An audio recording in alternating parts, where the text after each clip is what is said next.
প্রিয় দর্শক, ভিডিওর শুরুতে জানব ফ্রান্স ভারত সম্পর্কের উজ্জ্বল দৃষ্টান্ত এবং বাংলাদেশের কিছু মিডিয়ার অপপ্রচার। বিসমিল্লাহির রহমানির রহিম। আসসালামু আলাইকুম। প্রিয় দর্শক শ্রোতা ভাই ও বোনেরা, আপনারা যে যেখান থেকে আমার এই ভিডিওটি দেখছেন, সবাইকে আমার আন্তরিক শ্রদ্ধা এবং ভালোবাসা রইল। অন্যান্য জাতি ধর্মের ভাই বোনদেরকে আমার আদাব নমস্কার জানাই। প্রিয় দর্শক, সম্প্রতি ফ্রান্সের প্রেসিডেন্ট ইমানুয়েল ম্যাক্রো ও ভারতের প্রধানমন্ত্রী নরেন্দ্র মোদী এক ঐতিহাসিক সাক্ষাতে মিলিত হলেন। দুই দেশের মধ্যে দীর্ঘমেয়াদী কৌশলগত সম্পর্ককে আরো দৃঢ় করতে তাদের আলোচনা নতুন মাত্রা যোগ করেছে। তবে দুঃখজনক বিষয় হলো, বাংলাদেশের কিছু গণমাধ্যম এটিকে বিকৃতভাবে উপস্থাপন করে প্রোপাগান্ডা ছড়াচ্ছে। আজ আমরা জানব ফ্রান্স ভারত সম্পর্কের বাস্তব চিত্র, এই ঐতিহাসিক মুহূর্তের গুরুত্ব এবং কেন বাংলাদেশের কিছু টিভি চ্যানেল বিষয়টিকে নেতিবাচকভাবে প্রচার করছে। ফ্রান্স ভারত সম্পর্কের গুরুত্ব। ভারত ও ফ্রান্স দীর্ঘদিন ধরেই ঘনিষ্ঠ মিত্র।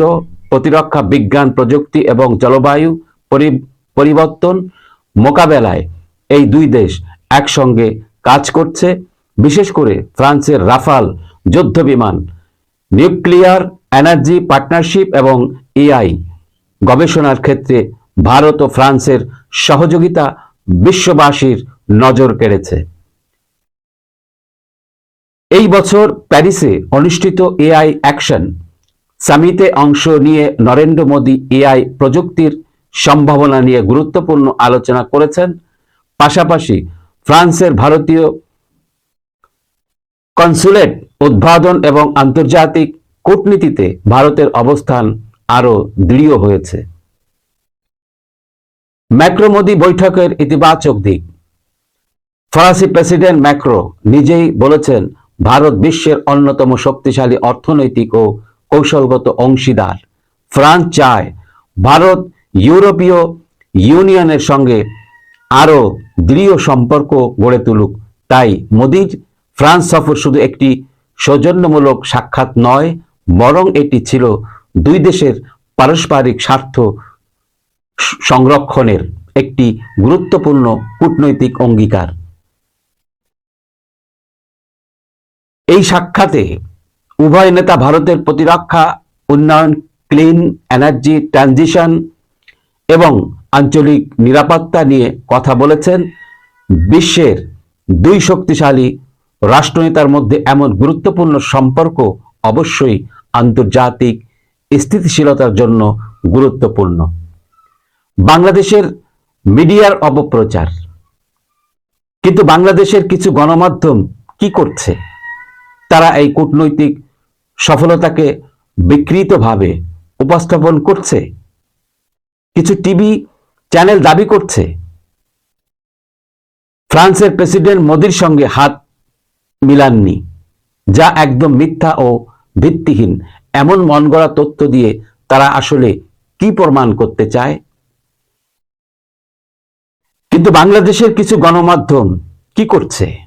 তারা এই কূটনৈতিক সফলতাকে বিকৃতভাবে উপস্থাপন করছে। কিছু টিভি চ্যানেল দাবি করছে ফ্রান্সের প্রেসিডেন্ট মোদির সঙ্গে হাত মিলাননি, যা একদম মিথ্যা ও ভিত্তিহীন। এমন মনগড়া তথ্য দিয়ে তারা আসলে কি প্রমাণ করতে চায়? প্রশ্ন হচ্ছে, তারা কার সাথে কাজ করছে? ভারত বাংলাদেশ সম্পর্ককে নষ্ট করতে, নাকি বাংলাদেশের ভাবমূর্তিকে আন্তর্জাতিক অঙ্গনে দুর্বল করতে? একদিকে বাংলাদেশ চায় উন্নয়ন, বিনিয়োগ ও কূটনৈতিক সম্পর্ক উন্নয়ন, আর অন্যদিকে কিছু মিডিয়া অপপ্রচার চালিয়ে দেশের সম্মান নষ্ট করছে। ভারত ও ফ্রান্সের এই ঐতিহাসিক সম্পর্ক বিশ্ব কূটনীতির জন্য এক অনন্য দৃষ্টান্ত। এই ধরনের আন্তর্জাতিক সম্পর্ক বাংলাদেশকেও শিক্ষা দিতে পারে কিভাবে শক্তিশালী বন্ধুত্ব গড়ে তুলতে হয়। অথচ কিছু মিডিয়া বিভ্রান্তিমূলক প্রচার চালিয়ে দেশের ভাবমূর্তিকে আঘাত করছে। আপনার মতামত কি?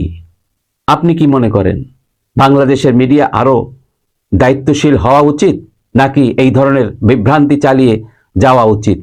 আপনার মতামত কমেন্টে জানাতে ভুলবেন না এবং আমাদের ভিডিওটি শেয়ার করুন যাতে সবাই সত্য জানতে পারে, এবং চ্যানেলটি সাবস্ক্রাইব করুন। লাইক, কমেন্ট, শেয়ার করে আমার পাশে থাকার অনুরোধ জানিয়ে বিদায় নিচ্ছি। আল্লাহ হাফেজ। আসসালামু আলাইকুম।